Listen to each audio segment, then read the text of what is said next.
Today I'm going to show you how to tube set a stone. It can be extremely useful and it's one of my favorite ways of doing it. First you want to start with the size stone that you want. I'm working with 5mm cubic zirconia. You want to take one of them and place it face down on a steel block. A steel block is extremely useful because it's like a completely flat surface to use to press the stone into the metal after you've burred it out. Next you want to get, since I have a 5mm stone, I want a 5.5mm thick wall tubing. You want the tubing to be thick wall and you want it 0.5 millimeter larger than your stone. And then you're going to need a stone setting burr. So I have a 5mm stone, I have a 5mm stone setting burr. Next I'm going to lock the stone setting burr into my chuck, which is an extremely useful tool. It holds onto the burr for you and it gives you something to grip. You're going to burr out the metal using the stone setting burr, and you want to try to keep the burr and the metal at a pretty decent line right across so that you don't turn it sideways and create a uneven bezel when you're finished. You want to try to keep it as straight as you can. So you're going to burr out as far as you want. Depending on how big you want the bezel to be will depend on how much burring you're going to do. I like a fairly large bezel around my stone.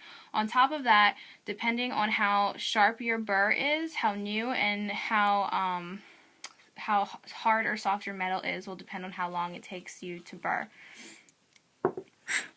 Next, I'm going to take the metal and I'm going to press it down over the stone so the stone locks into the metal. Okay, I've got the stone in there. As you can see, I like a pretty large burr, so you can't really see much of the stone over top. If you'd like a small bezel around your stone, you can have it just not as deep, and you'll see the stone kind of pop out of the top. I don't really like the way that that looks, but it has to do with preference.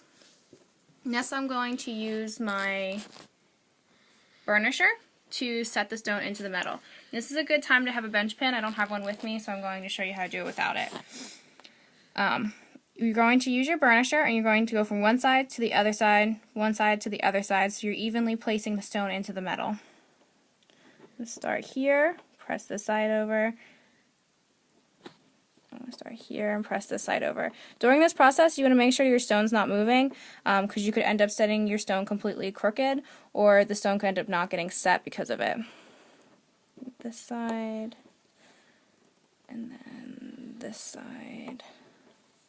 And you're going to move all the way around the stone at an even movement. So you're doing one side, then the other side, one side, then the other side.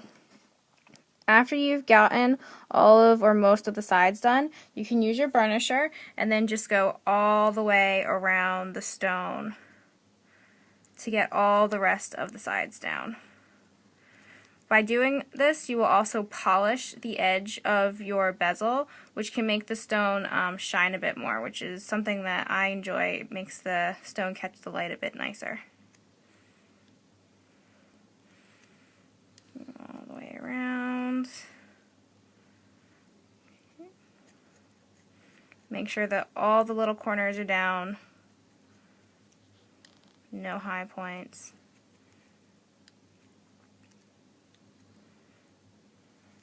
And there you have it. You have a stone set in the edge of thick wall tubing.